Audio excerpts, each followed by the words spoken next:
All right, guys. So Donald Trump just signed the executive order, but there's a lot of caveats to this. So let me just play this for you guys if you have not heard it already. Today we're signing, this is very historic, an executive order establishing a strategic Bitcoin reserve and digital asset stockpile. This is a promise that you made throughout the campaign, and today we're keeping that promise. The reserve will be capitalized with Bitcoin that the federal government already owns, so it won't cost taxpayers a dime. This is like a digital Fort Knox for digital gold. And premature sales of Bitcoin over the past years cost American taxpayers over $17 billion in lost value because we didn't have a long-term strategy. Right. Now we do. So. And this is something you believe in? 100%, yeah. Okay. And the whole community believes in it. Very good. And they made the promise, right? Absolutely. So David Sachs basically saying we lost a ton of money because we sold our Bitcoin or sold the Bitcoin that was seized, right? And saying how, how bad of an idea that was. He says, done. There we go. We got his signature there. And let's take a look right here. So David Sachs said just a few minutes ago, Trump signed an EO to establish a strategic Bitcoin reserve. The reserve will be capitalized with Bitcoin owned by the federal government that was forfeited as part of criminal or civil asset forfeiture proceedings. So like Silk Road. This means it will not cost taxpayers a dime. It is estimated that the U.S. government owns about 200,000 Bitcoin. However, there has never been a complete audit. The EO directs a full accounting of the federal government's digital asset holdings. So we don't even know how much Bitcoin we have, which is crazy, to be honest. The U.S. will not sell any Bitcoin deposited into the reserve. That's huge. It will be kept as a store of value. The reserve is like a digital Fort Knox for the cryptocurrency often called digital gold. Premature sales of Bitcoin have already cost U.S. taxpayers over $17 billion. Now the Fed will have a strategy to maximize the value of its holdings. The Secretaries of Treasury and Commerce are authorized to develop budget-neutral strategies for acquiring additional Bitcoin. Interesting. Acquiring additional Bitcoin, provided that those strategies have no incremental costs on American taxpayers. So interesting to see what happens with that.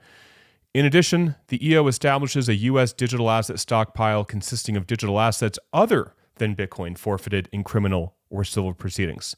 So they are separating Bitcoin and altcoins.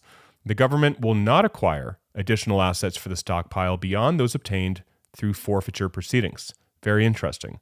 So they will not acquire more altcoins, basically, but they said they will acquire additional Bitcoin. That is very, very important. That's interesting to me, and I actually think that's a good idea. The purpose of the stockpile is responsible stewardship of the government's digital assets under the Treasury Department. And now let me head to this, because this really breaks it down as well. So Trump's executive order calls for two separate things, right? A strategic reserve and a stockpile. The reserve will contain Bitcoin only, the digital asset with the most store value, using the 200,000 or so tokens already in the government's possession that has been seized over the years through criminal and civil forfeiture. David Sachs says Bessent and Lutnick have also been given authorization to explore means of acquiring more Bitcoin through avenues that will not cost the taxpayer. So not quite sure what those will be yet, but again, pretty cool. The EO also mandates a full audit, right, of all the digital assets currently in the government's possession. The other is a digital asset stockpile containing assets other than Bitcoin, presumably XRP, ADA, ETH, and Sol, and potentially others. The key difference between the reserve and the stockpile is that the government will not actively look for ways to purchase more of the assets contained in the stockpile. It will only explore using government funds if they can find budget-neutral ways to do that on buying Bitcoin. That is such a huge difference. Sachs says the purpose of the stockpile is responsible stewardship of the government's digital assets under the U.S. Treasury. And there are crazy people right now that are selling their Bitcoin. I don't understand. People are very weird. Traders are weird. I'm not one of them. I would not be selling Bitcoin right now. Take a look at 24 hours, my bad. So 90 just a few minutes ago. Now we're at 85. I don't really care. This is noise to me. There's a clear directive that the government is going to be acquiring more Bitcoin. I don't know how more clear that can be. David Sachs confirmed it twice. He said it, and then he confirmed somebody else who said it. This is incredible news, and I think this is the beginning of a massive 4-year rally, right? On the flip side, we have the stock market going through the throes of tariffs. We can see the S&P index down 1.78% today. Other indices like the NASDAQ down 2.6%, Tesla down 5.6%, Nvidia down 5.7%. And that is affecting the entire market, right? That is affecting the entire crypto market. But nonetheless, Bitcoin is holding up pretty well. The government says it's going to be acquiring new Bitcoin. It's probably going to be, again, holding or stashing some altcoins as well.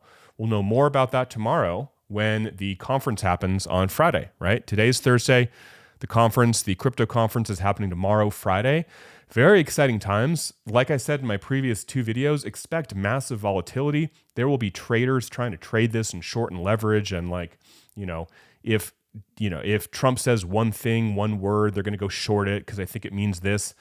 Don't get caught up in that unless you're a professional trader. Highly don't recommend it.